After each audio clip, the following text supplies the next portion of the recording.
14,052 জনের নিয়োগে ছাড়পত্র দিল হাইকোর্ট এবং মেধা তালিকা প্রকাশ 4 সপ্তাহের মধ্যে। আপার প্রাইমারি শিক্ষক নিয়োগকে কেন্দ্র করে আজকে একটি গুরুত্বপূর্ণ মামলার শুনানি হওয়ার কথা ছিল এবং সেক্ষেত্রে রায় বেরিয়ে এসেছে এবং এই মুহূর্তে যে আপডেট 14,052 জনের যে মেধা তালিকা সেটা প্রকাশ করতে হবে এবং 4 সপ্তাহের মধ্যে নিয়োগ প্রক্রিয়া যেটা সম্পন্ন করতে হবে এমনটাই নির্দেশ দেওয়া হয়েছে। তো ইতিমধ্যেই 9 বছরের যে অপেক্ষা সেটা অবসান ঘটলো এবং সেক্ষেত্রে কি বলা হয়েছে বিস্তারিতভাবে চলুন আমরা এই ভিডিওতে জেনে নেবো। তার আগে আপনাদের সকলকে অনুরোধ, ভিডিওটি ভালো লাগলে অবশ্যই প্রথম থেকে শেষ পর্যন্ত দেখে একটি লাইক করে দিতে ভুলবেন না। তার আগে বলি বন্ধুরা, আপনারা যারা আমাদের চ্যানেলের সাথে যুক্ত আছেন তারা জানেনই এই চ্যানেলের প্রত্যেকটা ভিডিও কিন্তু দরকারি, তাই কেউ এখনো যদি আমাদের চ্যানেলটা সাবস্ক্রাইব করে না থাকেন তাহলে অবশ্যই আমাদের চ্যানেলটা সাবস্ক্রাইব করতে ভুলবেন না এবং পাশে থাকা বেল আইকনটি ক্লিক করে দেবেন যাতে নতুন আপডেট আসলে আপনার ফোনে পৌঁছে দিতে পারে। আমরা এই চ্যানেলে কিন্তু প্রত্যেকদিন নতুন নতুন লেটেস্ট আপডেট নিয়ে আসছি সরকারি এবং চাকরি রিলেটেড, তো তার জন্য অবশ্যই আমাদের চ্যানেলটা সাবস্ক্রাইব করে দেবেন এবং পাশে থাকা বেল আইকনটি ক্লিক করে অল নোটিফিকেশন করে দেবেন। দেখো, উচ্চ প্রাথমিকের এই নিয়োগের বিজ্ঞপ্তি জারি হয় 2016 সালে এবং এই বিজ্ঞপ্তি জারির আগে দুটো টেট থেকে পরীক্ষার্থীরা এই নিয়োগ প্রক্রিয়ায় অংশ নেয়। 2011-12 সালে যারা টেট উত্তীর্ণ হন সেখানেও প্রায় 1000 খানেক পড়ুয়া ছিলেন যারা এই নিয়োগ প্রক্রিয়ায় অংশ নেন। আর 2015 সালে টেটে যারা পাস আউট হন প্রায় 1,32,000 যারা ট্রেন রয়েছেন তারাও এখানে অংশ নেন। সব মিলিয়ে প্রায় 1,34,000 বা 1,40,000 পরীক্ষার্থী ছিল, তার মধ্যে থেকে এই 14,052 পদে চাকরির সবুজ সংকেত আজ হাইকোর্ট দিল। আচ্ছা, কিন্তু একটা বিষয়, 2011-12 সালে যারা টেট উত্তীর্ণ হয়েছিলেন প্রায় 12 বছর পরে একটা নিয়োগ প্রক্রিয়া যেন অপেক্ষা করছেন এই হাইকোর্টের মামলার প্রেক্ষিতে। অনেকের বয়স কারো 40, কারো 42 হয়ে গিয়েছে, কারো বেশি। আর অন্যদিকে 15 সালে যারা পরীক্ষা পাস আউট হলেন আপার প্রাইমারি টেটের, তাদের ক্ষেত্রে 9 বছর অতিক্রান্ত হয়েছে। আজকে বিচারপতি তপব্রত চক্রবর্তী এবং বিচারপতি পার্থসারথী চট্টোপাধ্যায় ডিভিশন বেঞ্চ বলল এই পরীক্ষা কি বললো আমি আসবো ডিভিশন বেঞ্চ কি বললো, তবে তার আগে কল্যাণ বন্দ্যোপাধ্যায় আইনজীবী তিনি কি বললেন একবার দেখাবো, তারপরে আবার অর্ণবের কাছে আসবো। ডিভিশন বেঞ্চ মাননীয় বিচারপতি তপব্রত চক্রবর্তী এবং মাননীয় বিচারপতি পার্থ চট্টোপাধ্যায়ের বেঞ্চ থেকে 14,052 লোককে চাকরি দিতে বলল। এর মধ্যে 1,400 লোকের আগে রিজেক্ট হয়েছিল, সেই 1,400 লোককে যে গ্রাউন্ডে হয়েছিল তাদেরকে ইনক্লুড করে 14,052 জন লোককে চাকরি আজকে ক্লিয়ার করলো, মানে দিতে বললো। এটা কিছু কিছু ক্ষেত্রে হয়তো আবার ফ্রেশ কাউন্সিলিং করতে হবে, সেটা বোর্ড যেখানে যেখানে যা ভাববে, কারণ রিকাস্ট করার জন্য দিয়েছে সেই জন্য সেটা রিকাস্ট করে যেখানে যেখানে মনে করবে সেখানে সেখানে কাউন্সিলিং করতে হবে। এইবার চলে যাব যে তপব্রত চক্রবর্তী বিচারপতি তার ডিভিশন বেঞ্চ কি বলল আজকে নির্দেশ দিতে গিয়ে অর্ণবের কাছে। অর্ণব,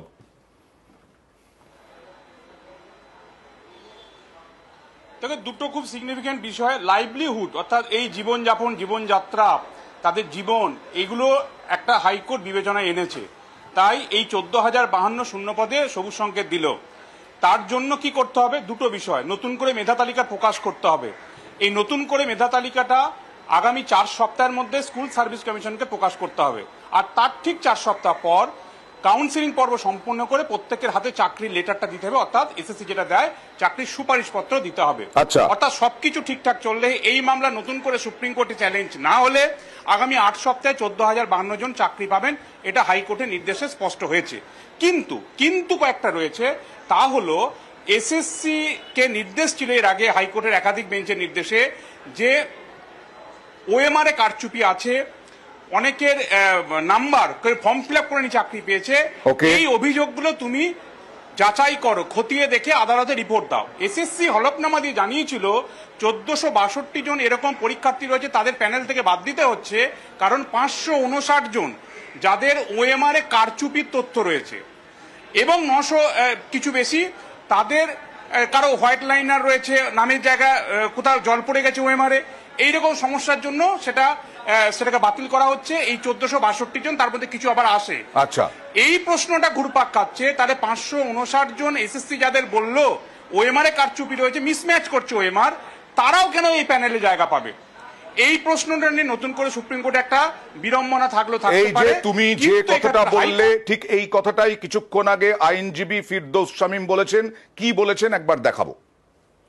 ওএমআর শিট রিঅ্যাসেস করে যে 1463 জনকে বাতিল করেছিল স্কুল সার্ভিস কমিশনের এই ডিসিশনটি, এই সিদ্ধান্তটি ভুল ছিল এবং সেই ভুলটিকে রেকটিফাই করে মহামান্য বিচারপতি নির্দেশ দিয়েছেন যে 1463 জনকে after interview OMR sheet reassess করে তাদের বাতিল করা হয়েছিল, মেরিট লিস্টের বাইরে রাখা হয়েছিল, তাদের মেরিট লিস্টে আবার ইনক্লুড করতে হবে।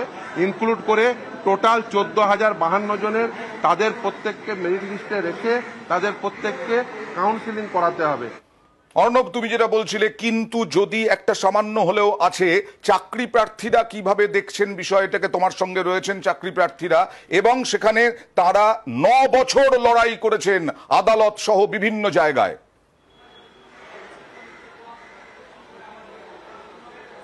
একেবারে তাই, কিন্তু তার আগে খুব সংক্ষেপে উত্তরটা দেব।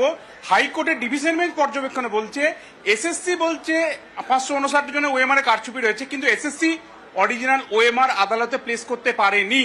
তাহলে বেনিফিট অফ ডাউট এসএসসি যেটা বলছে সেটাকেই আদালত কেন মেনে নেবে? কাজেই 1462 জন যাদের বাদ দিয়েছিল তাদেরকেও মেধা তালিকায় অন্তর্ভুক্ত করতে হবে। এই হচ্ছে আজ হাইকোর্টের রায়। এই রায়ে খুশি যারা নিয়োগ বিরোধী যারা ছিল, নিয়োগের পক্ষে যারা ছিল প্রত্যেককে, এবং তারা স্লোগান দিচ্ছে। আপনাদের কি দাবি? নিয়োগ বিরোধীরা আপনারা বলছিলেন কি যুক্তিটা কি? দীর্ঘদিন আদালতে মামলা হয়েছে 30 আগস্ট 2016, আজ 28 আগস্ট 2024। আমাদের দীর্ঘ 8 বছর এই মামলায় এই আদালতে কেটে গেছে। 5টি সিঙ্গেল বেঞ্চ ঘুরেছি, 6টি ডিভিশন বেঞ্চ ঘুরেছি। আমরা এজলাস বদল হতে হতে হাইকোর্টে অভিযান করেছি। হাইকোর্টে যখন সংঘাত হয়, আমাদের সমস্যা মাননীয় বিচারপতি এই মামলা থেকে সরে যান, পাট হাট থাকা সত্ত্বেও, তখন আমরা এখানেই রাজপথে বসেছিলাম হাইকোর্টের সামনে। আচ্ছা, কতদিন 8টি বছর আমরা এখানে প্রতিনিয়ত এসছি, শুধু তারিখ পেয়েছি, আজলাস বদল দেখেছি, মামলার শুধু জট দেখেছি, সমাধানের কিছু পাইনি। তাই সেই জায়গা থেকে নিয়োগ বিরোধী নিবাদ যাক, যে বর্তমানে যে বিচার সম্মুখীন, সেই জায়গাতে জট কাটলো। সেই জায়গা থেকে আমরা এই জট কাটাতে কিছুটা হলেও আমাদের বিরোধ। তাহলে কি পুজোর আগেই চাকরি পেতে পারেন এরা? অর্ণব, জয়নিং দেওয়া হয় সে বিষয়টা স্কুল সার্ভিস কমিশনকে, রাজ্য সরকারকে। দেখো, সেই সম্ভাবনা তৈরি হয়েছে। 8 সপ্তাহ, কাজী 56 দিন, হয়তো একেবারে পুজোর দোরগোড়া হয়ে যাবে। কিন্তু সবকিছু ঠিকঠাক চললে একটা কিন্তু রয়েছে, সুপ্রিম কোর্টে এই মামলা যদি চ্যালেঞ্জ না হয়, বা সুপ্রিম কোর্ট এই মামলা যদি পৌঁছায়, হয় যদি কাল্পনিকভাবে ধরে নিই, সেখানে যদি স্থগিতাদেশ না পড়ে, তাহলে কিন্তু 8 সপ্তাহের মধ্যে এই চাকরি হওয়ার কথা। একেবারে কল্যাণ বন্দ্যোপাধ্যায় অর্ণব যে বলে দিলেন যে খেলা বন্ধ হয়ে গেছে বিজেপি সিপিআইএম এর, তিনি কিন্তু বক্তব্যের মধ্যে বলেছেন আবার যদি বিজেপি সিপিআইএম খেলা না খেলে। এইখানেই তুমি বলছো যে কিন্তু একটা রয়েই যাচ্ছে। কিন্তু আরো একটা বিষয় দর্শককে স্পষ্ট করা দরকার, ওয়েন্দা, নতুন করে যে মেধা তালিকা প্রকাশ হবে, এটা কিন্তু নতুন করে কোনো ইন্টারভিউ হবে না। আচ্ছা, যে নাম্বার আছে, যারা যারা ইন্টারভিউ দিয়েছেন তার প্রেক্ষিতে সেই নাম্বার বিভাজনের মেরিট লিস্ট 13,333 জনের মেরিট লিস্ট ছিল, কিন্তু 1462 জনকে, 1462 বা 1450 জনকে সেখানে ইনক্লুড করেই 14,052 নতুন মেধা তালিকা প্রকাশ করতে হবে। কাজে কোনো ইন্টারভিউ নতুন করে কিন্তু হচ্ছে না, যা ইন্টারভিউ হয়েছে তার প্রেক্ষিতেই নতুন মেধা তালিকা প্রকাশ হবে। আর প্রত্যেককে নতুন করে কাউন্সিলিং এ বসতে হবে 14,052 জনকে। অর্থাৎ কে কোন স্কুলে, অনেকেই 8,900 জন প্রায় স্কুল চুজ করে ফেলেছিলেন, একটা টেন্টেটিভ তালিকা তৈরি হয়ে গেছিল, সেটা কিন্তু আর কার্যকর হচ্ছে না। 1452 জন নতুন করে আসা বা 1462 জন নতুন করে আসার কারণে কিন্তু এই কাউন্সিলিংটা নতুন করে করতে হবে। 14,000 জনেরই কাউন্সিলিং নতুন করে হবে, এবং তাতে স্কুল অনেকেরই চয়েস কিন্তু চেঞ্জ হতে পারে। অর্থাৎ 8,900 জনের যে তালিকা ছিল সেটা বদল হবে, এটা পুরো বলাই যায়। ধন্যবাদ। আপার প্রাইমারি শিক্ষক নিয়োগ মামলা আজকে একটি গুরুত্বপূর্ণ মামলার কিন্তু শুনানি হওয়ার কথা ছিল, এবং সেক্ষেত্রে আপনারা অনেকেই অপেক্ষা করছিলেন যে কি রায় আসতে চলেছে। তো আপার প্রাইমারি শিক্ষক নিয়োগ মামলায় রায় দেওয়া হয়েছে। বিচারপতি তপব্রত চক্রবর্তী, বিচারপতি পার্থসারথী চট্টোপাধ্যায় ডিভিশন বেঞ্চে এই মামলা রায় দেওয়া হয়েছে। দীর্ঘ 9 বছর পর আপার প্রাইমারি শিক্ষক নিয়োগের জট কিন্তু কাটলো। উচ্চ প্রাথমিকের নিয়োগে যেটা বলা হচ্ছে 14,052 শূন্যপদে নিয়োগে যে ছাড়পত্র সেটা কিন্তু দিল কলকাতা হাইকোর্ট। মেধা তালিকা থেকে 1,463 যুক্ত করা হয়েছে, এবং সেক্ষেত্রে নতুন মেধা তালিকা প্রকাশের নির্দেশ দেওয়া হয়েছে।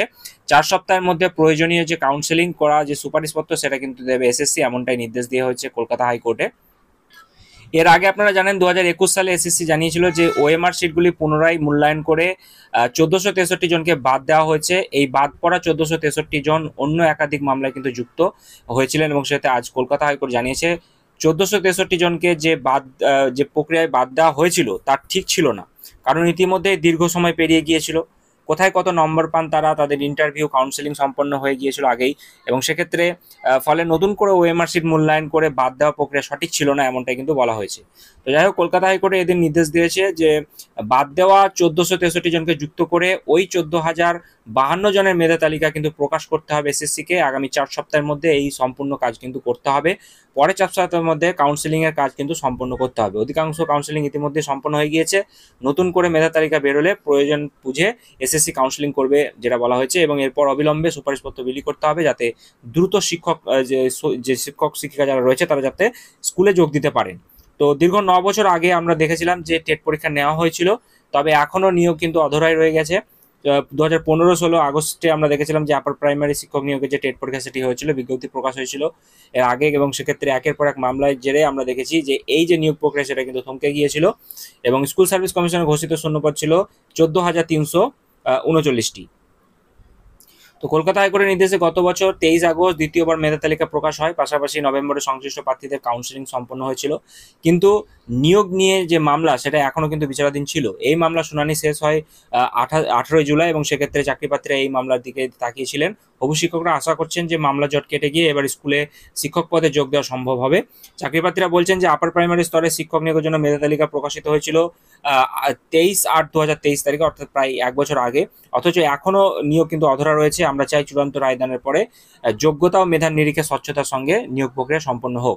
তো এই যে মামলাটির রায় ইতিমধ্যে দেওয়া হয়েছে, তাতে এই যে 14,052 জন তাদের মেধা তালিকা প্রকাশ করতে নির্দেশ দেওয়া হয়েছে 4 সপ্তাহের মধ্যে, এবং এই 4 সপ্তাহের পরে কাউন্সেলিং এর যে প্রসেস সেটা শুরু হয়ে যাবে, এবং যে কাউন্সেলিং এর প্রসেস শুরু হওয়ার পরেই তারা কিন্তু স্কুলে যোগদান করবেন। এখন প্রশ্ন হচ্ছে, তাহলে এই প্রসেসটা হয়ে যাওয়ার পরে কি নতুন প্রাইমারি আপার প্রাইমারি যে রিক্রুটমেন্টের প্রসেস সেগুলো কি আগাবে? এখনো পর্যন্ত কোনো কিছু ক্লিয়ারিটি আসেনি, তবে এই প্রসেসটা সম্পন্ন হলেই নতুন করে যে রিক্রুটমেন্টের ব্যবস্থা সেটা কিন্তু করার যে একটা চাপ সেটা কিন্তু থাকবে, কারণ সামনে ইলেকশন রয়েছে। এখন দেখা যাক কি হচ্ছে। আগামী দিনে আপডেট আসলে আমি আপনাদের সঙ্গে অবশ্যই শেয়ার করবো। চ্যানেলটি সাবস্ক্রাইব করবেন এবং পাশে থাকা বেল বাটনটি ক্লিক করে দিতে ভুলবেন না।